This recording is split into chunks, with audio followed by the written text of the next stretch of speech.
Okay, good afternoon, everybody. Thanks for joining us today. And if you could, just please remember to keep yourself muted during the call.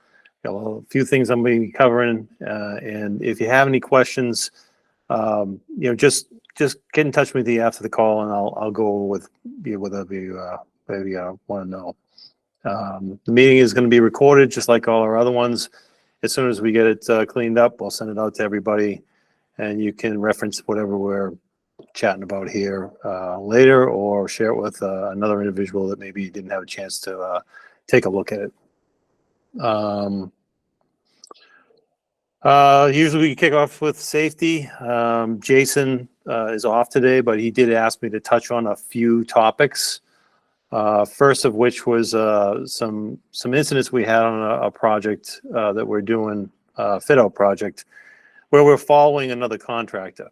The contractor did the core shell, we're doing the fit out, and they left some cables that were in the ceiling unmarked, unstripped, and live. One of the guys got blasted, and another guy had a pretty close call there, so it caused some concern from the field team. I think they did a great job addressing the concerns with the general contractor. General contractor went out, got a hold of the core shell contractor, and had him come in and do some cleanup in there. But the big concerns we had was that they improper marking of cables, obviously having cables not stripped in the ceiling wouldn't allow us to do testing of the cables, and then they didn't mark their panel schedules correctly either, which further compounded things. So going forward, just our general rule is always test before you touch, and if you can't test something, then you have to assume it's alive, and then find another way to do things that is a safe way to go. I think on the project they decided just to shut everything down if they ever found another cable that was unmarked, and not an easy thing to do, but necessary to keep people safe. Also, with our own stuff, just make sure it's always tagged and panel schedules are always updated. Prevent someone else from getting hurt or maybe even killed. Another thing he wanted me to mention was the insurance mod we have as on all-time low, 8.2. We're usually trying to shoot for 8.2. Fantastic job. He's saying a lot of it is our ability to put guys back to work. So light duty has always been a difficult thing for us, but being able to find tasks for people that have that requirement, that restriction, I should say, is very helpful with reducing the insurance mod. Also, with the field teams being able to make assessments of the project and mitigating other hazards that are out there. For me, I plan on talking a little bit about wire pulling options that are available. I'm looking at the call. I see a lot of people out here have done a lot of work with wire pulling. So some of these things that we're going to review today are maybe common knowledge to some people. Others may have seen some of these things, and maybe some people have seen nothing at all. So if you do see anything that you want to know more about, the best thing to do would probably be reach out to prefab, or you could even do a simple web search. The only thing I suggest about a web search is try to have a manufacturer's name in the title when you're doing the search. It just will help with filtering those results. Otherwise, you get a lot of crazy stuff in there. We're going to be covering feeder wire and branch wire. There's a lot of options that are out there.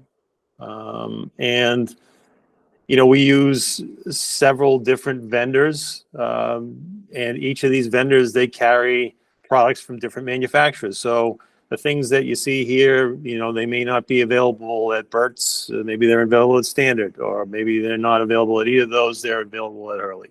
So, get a, contact purchasing if you want to know specifically about a specific, product, and they can help you out a little bit. The main manufacturers, or I should say the main vendors that we use for wire, for parallels and cut wire, is Hurley is our number one go-to. Then we have GRAYBAR, and also on occasion we use standard. For the branch wiring, you know, it's those three as well, plus Burt's, Northeast, and Turtle and Hughes. There may be a few others in there too, that, but those are the common ones we have coming through here.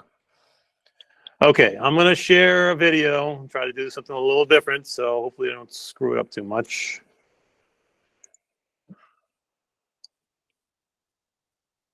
And, okay, so a lot of these things that we are going to review, you know, Southwire has pioneered them, but other vendors have come in and they've come up with similar products. So let's take a look and see what we come up with here. All right, this first thing here, you know, if you pull a lot of wire, you've probably done this, you know, but now we got these new smart reels and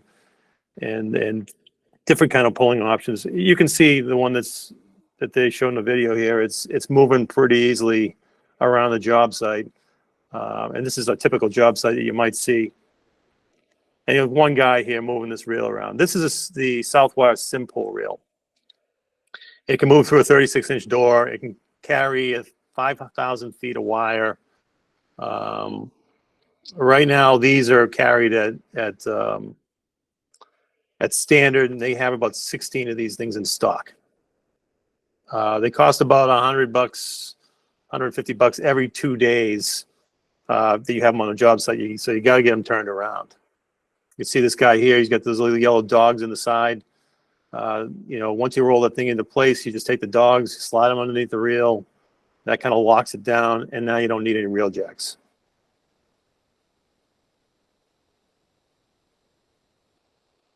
These things come with like a wrap over them and a little zip cord there, so you just pull that rip cord instead of slicing it off with a utility knife and cutting the conductors. And it cleans it up nice and exposes those pulling eyes. And pulling eyes has been another great little thing that they've added to these poles for us. Once you tie those things onto the shackle, you're ready to go. Pulling eyes are about $100 a conductor, so $400. There's another nice little feature right there. It's the drag adjust. You tight that little drag adjust up there, and it keeps the wire from hitting the ground there as it pulls. That's kind of unique to the simple reel. Another thing that they kind of do, which is kind of cool, is you can get cables stacked. This is an example of the stacking. So they'll wind one set of conductors on, wrap it, wind another set of conductors on, terminate them, wrap it, and then another one and another one, so on and so forth. This works really good if you're doing like parallel pulls, like 1600 amps or 1200 amps or something like that. And you're going to set it up on one spot and just pull a bunch of stuff there. One setup and you're done. You can see in the image here, this is the truck that they have. You know, they set these things up for a lot of site work. We've done this in the past a couple of times too. Not too often, but it's another service that they provide. Same thing, pulling eyes right into the feeder. ENCORE is another one that they have. ENCORE is provided by, I think Hurley has these. It's the same thing, reel and reel design. These are made of wood instead of the steel. And they still have the same cool turning radiuses as the other ones. These come with the pre-terminated cables and stuff too, so really all the same features. This one has a little slide bar like that. It slides underneath there, keeps the reel from moving around.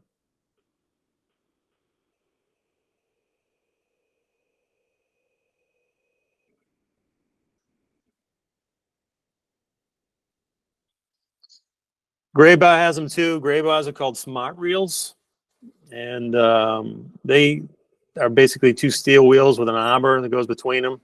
This one here you can see has like the individual conductors wrapped, and they also have what's called a spinner, and the spinner allows the ground wire to roll freely. You can get these things on these individual conductor things or a standard reel on there too. GRAYBAR has about 20 of those in stock.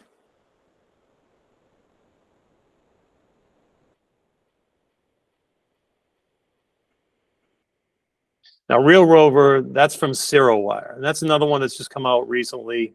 It's been out for about 4 years, but unfortunately, they just don't have any in the area. This is a completely different design. It's a cart that holds this individual conductors and the spinner on it. It's got this gearbox on the side there, you can see, and that allows you to go, push the thing around in neutral, and it'll just kind of free flow around.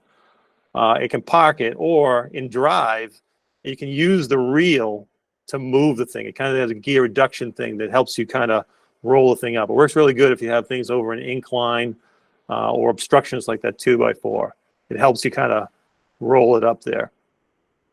And it just kind of jams into place. And it's the same thing. Put the thing in park, got the pulling eyes on there, same routine.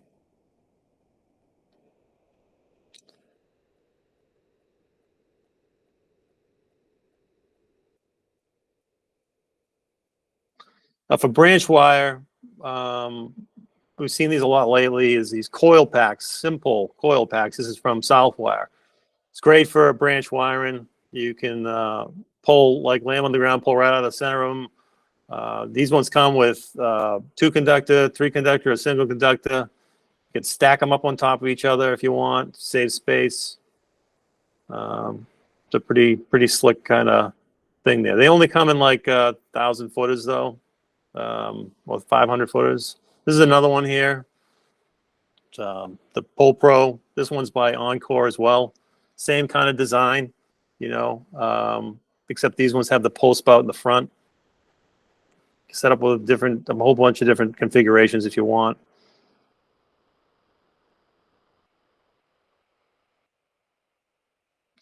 These ones here, unfortunately, they only come with single conductor, but they still work pretty good.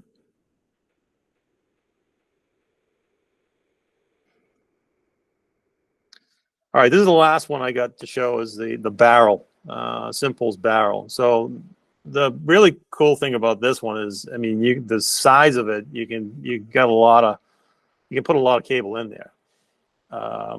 It holds, they sell it with 14s to 6s and can hold up to 1,500 feet of wire in single conductor, or 3,000 feet in 7 conductor. You get a job with a lot of pipe on it. I mean, you can set this thing up in front of a panel and get a lot of wire pulled in a short amount of time. All these ones too, the branch wire, this is all that slick wire or the no lube wire that makes it really easy to pull. All right. I think that's about all I got for today. You know, we covered a lot, you know, a lot of cool stuff that's out there. Feel free, you know, if you want to give me a call later and talk through some of this stuff, or if you want to follow up with a PM to try to line something up, you know, a lot of cool things that they have out there in the market right now. Just trying to show you a couple of little things there. So again, thanks for joining today. Next meeting is going to be on March 28th. So if I don't see you before, we'll see you then. Thanks very much. Have a happy New Year.